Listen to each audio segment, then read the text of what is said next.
तो मैं आप लोगों को बताना चाहती हूँ कि मेरा टैक लेवल का जो रिपोर्ट आया है, वो रिपोर्ट में थोड़ा प्रॉब्लम है। हेलो मेरे यूट्यूब फैमिली, कैसे हो आप सब? आशा करती हूँ कि आप सब अच्छे होंगे। मैं भी अच्छी हूँ, पर सर्दी ठंड अभी ठंड इतना ज़्यादा हो गया है कि ठंड में पूरा सर्दी उर्दी हो गया है। मुझे थोड़ा फीवर आया था 2 दिन, अभी फ़िलहाल मैं ठीक हूँ। तो मैं आप लोगों को बताना चाहती हूँ कि मेरा टैक लेवल का जो रिपोर्ट आया है, वो रिपोर्ट में थोड़ा प्रॉब्लम है। प्रॉब्लम ज़्यादा ही हुआ है क्योंकि टैक का जो टैक्रोलिमस मैं खाती हूँ, डॉक्टर ने मेरे टैक्रोलिमस जब मेरा टैक्रोलिमस का मैं टैक लेवल का जो मेडिसिन खाती हूँ किडनी के जो, तो टैक्रोलिमस का मैं खाती हूँ 1.25, नहीं डॉक्टर ने बोले थे 1.25, क्योंकि बीच में मैं 1.5 खा रही थी बहुत पहले, तो मेरा टैक लेवल थोड़ा इंक्रीज़ हो गया था। जितना लेवल का होना चाहिए उससे ज़्यादा हो गया था, तो फिर डॉक्टर ने मुझे 1.25 का के लिए थोड़ा कम कर दी, डोज थोड़ा कम कर दिए थे, तो 1.25 खाती थी। तो अभी टैक लेवल मेरा एकदम डाउन हो गया है। डाउन होने से किडनी का में कुछ मतलब रिजेक्शन का डर रहता है, इसलिए टैक लेवल हमेशा हम लोगों को कराना चाहिए। पर मंथ नहीं तो 1 महीना के बाद तो हम लोगों को कराना ज़रूरी है। तो मैं कब कराई थी? सितंबर में कराई थी, तब ठीक था।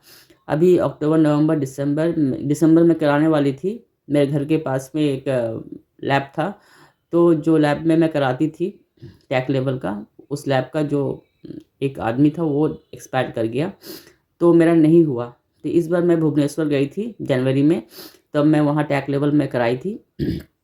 तो वहाँ कराने के बाद जब मुझे रिपोर्ट आया तो मुझे देख के मुझे शौक लगा, क्योंकि हम लोगों का जो रेंज होता है टैक लेवल का, शायद आप लोगों को पता है कि नहीं है। जो जितने भी किडनी ट्रांसप्लांट होते हैं ना, लोगों का किडनी ट्रांसप्लांट होता है, तो वो लोग सबको डॉक्टर टैक लेवल 3-3 महीना में कराना पड़ता है, चाहे किसी किसी का 1-1 महीना के बाद डॉक्टर बोलते हैं, अगर जिसका टैक लेवल लेवल मतलब ठीक से नहीं होता है तो मुझे डॉक्टर बोले थे 1 महीना के बाद में कराना, लेकिन मेरा इसमें थोड़ा टाइम ज़्यादा हो गया। तो मैं आपको बताती हूँ कि टैक लेवल का रेंज क्या होना चाहिए एक्चुअली। जिसका ट्रांसप्लांट होता है, जब ट्रांसप्लांट होने के बाद 6 मंथ तक आपका लेवल होना चाहिए 8 to 10, ये रेंज में रहना चाहिए आप लोगों का लेवल, टैक लेवल का, टैक्रोलिमस लेवल का। उसके बाद आपका 6 महीना तक 8 to 10 रहना चाहिए। फिर 6 महीने के बाद उससे ज़्यादा 1 साल तक आपका रहना चाहिए 6 से 6 to 8, आपका जो लेवल होना चाहिए टैक लेवल का 6 to 8 होना चाहिए। मतलब उसमें अच्छा रहता है कि आपका किडनी अच्छा से फंक्शन कर रहा है। और अगर 1 साल हो चुका है आपका, 1 साल से ज़्यादा भी हो चुका है, मतलब 1 साल हो चुका है आपका, तो आपका 4 से 4 to 6 ये होना चाहिए आपका लेवल, रेंज होना चाहिए टैक लेवल का। तो और उसके बाद जो 1 साल से ज़्यादा हो गया है, जैसे कि 1 साल, 2 साल, 3 साल जितना भी हो गया, 1 साल के ज़्यादा होने लगा है ट्रांसप्लांट के बाद, तो उनका होना चाहिए 3 to 5। तो मेरा में थोड़ा प्रॉब्लम इसलिए आया है, मेरा तो अभी करीब-करीब 2 साल होने जा रहा है, तो मेरा टैक लेवल का जो टैक्रोलिमस जो दवा मैं खाती थी इम्यूनो सप्रेशन का, वो है मेरा 1.25 था। डॉक्टर मुझे डोज़ कम कर दिए थे, क्योंकि बीच में मेरा टैक लेवल इंक्रीज़ हो चुका था। 1.5 खाती थी मैं सुबह और शाम, तो वो तो मेन दवा है। तो उसमें मेरा टैक लेवल बहुत हाई हो गया था, कम से कम 17-18 हो गया, तो वो है टॉक्सिक लेवल में चला जाता है। मतलब वो ज़्यादा भी नहीं होना है आपका टैक लेवल, ना ज़्यादा ना कम, दोनों में ही आपका किडनी में खतरा होता है, मतलब रिजेक्शन का डर रहता है। तो इसलिए हम लोगों को टैक लेवल कराना बहुत ही इम्पोर्टेंट होता है। ऐसे टैक लेवल खाली हम लोग जो क्रिएटिन यूरिया कराते हैं, पोटेशियम कराते हैं, वो कराने के बाद ये भी कराना ज़रूरी है। बहुत लोग पर मंथ भी कराते हैं डर से, लेकिन मैं 1 महीने का बाद कराई थी, तो मेरा बीच में 2 महीना गैप हो गया था, तो थोड़ा कम हो गया। तो मुझे ही मतलब बदन में ऑटोमेटिक आपको वीकनेस आने लगेगा। जब आपका टैक लेवल अगर लो होगा चाहे हाई होगा, आपका ज़रूर कुछ ना कुछ बॉडी में कुछ रिएक्शन होगा, आपको समझना पड़ेगा। इसलिए ज़्यादातर अच्छा होता है कि आप हर महीना एक बार टैक लेवल कराइए, 1 महीने के बाद आपको टैक लेवल ज़रूरी कराना ज़रूरी है। तो मेरा तो करीब-करीब अब 2 साल होने जा रहा है। तो मेरा टैक लेवल इस बार आया है जब मैं 1.25 का मेडिसिन खा रही थी, टैक्रोलिमस मेडिसिन खा रही थी, तो मेरा टैक लेवल 2 आ गया, 2.6 7 ऐसे कुछ आया। तो मैं डॉक्टर को इमीडिएटली फ़ोन की, सर ऐसा-ऐसा हुआ है, मेरा टैक लेवल डाउन हो गया है, 3 पॉइंट एक्चुअली 3 टू 5 होना चाहिए, अगर 1 साल से ज़्यादा होने लगा है तो।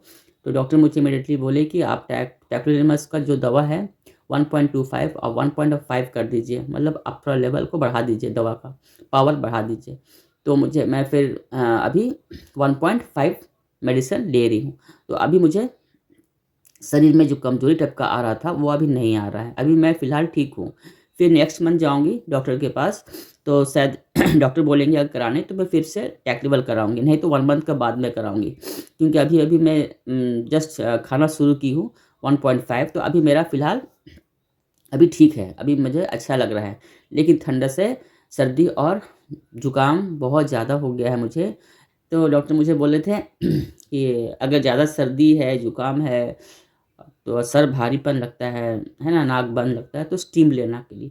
तो कम से कम मैं 2 बार सुबह-शाम स्टीम लेती हूँ, ताकि मेरा जो नाक में जो सर्दी है, ये सब है, सर भारीपन है, वो थोड़ा आराम लगता है, अच्छा लगता है।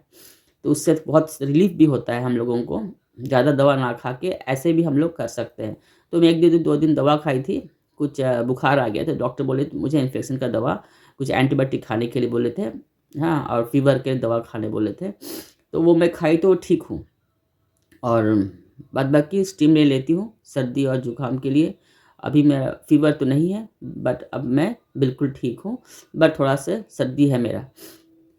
और मैं इसलिए आप लोगों को ये बात बताना ज़रूरी समझती हूँ कि टैक लेवल बहुत ही इम्पोर्टेंट है हम लोगों को लाइफ में आफ्टर ट्रांसप्लांट, कि ये चेक करना हम लोगों को बहुत ही ज़रूरी है। 1-1 महीने के बाद या 1 महीने बाद छोड़-छोड़ के करना ज़रूरी है।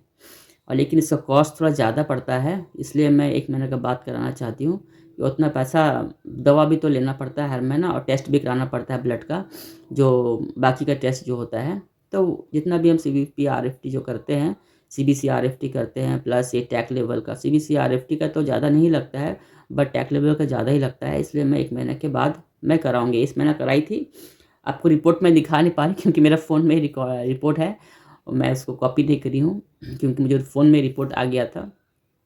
तो मैं आपको बता रही हूँ कि अभी शायद मुझे अभी ठीक लग रहा है। टैक लेवल अब मतलब 3 टू 5 रहना है, मतलब 3 के अंदर, या 3, 4, 5 तक ही मतलब रहना है, या नीचे नहीं होना है आपका। 3 से नीचे होने से मतलब आपका रिजेक्शन का डर रहता है। इसलिए थोड़ा आप लोगों को, जिसका किडनी ट्रांसप्लांट हुआ है, प्लीज़ थोड़ा ध्यान दीजिएगा। टैक लेवल ज़रूर से ज़रूर कराने के लिए, ताकि आपका किडनी बचे रहे।